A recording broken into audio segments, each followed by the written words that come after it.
Hi friends, welcome back to SR collections and vlogs అండి. మాకైతే సంక్రాంతి నోములు ఉన్నాయన్నమాట. సో మేమైతే ఇలాగా నోము సామాన్లన్నీ ఇలా అమర్చుకున్నాము. మాకు చిన్నది ఉంది దేవుడి రూము. సో మేమైతే ఇలా పెట్టుకున్నాము. సో మా అత్తయ్య నోముకుంటుంది. సో చూసేయండి అందరూ మేము ఎలా నోముకుంటాము ఏంటి అనేది చూడండి. సో ఇలా ఉంటాయి అన్నమాట ఐటమ్స్. ఇలా 13 ఐటమ్స్ ఉంటాయి.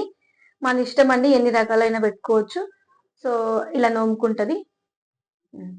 స్టార్ట్ చేద్దాం.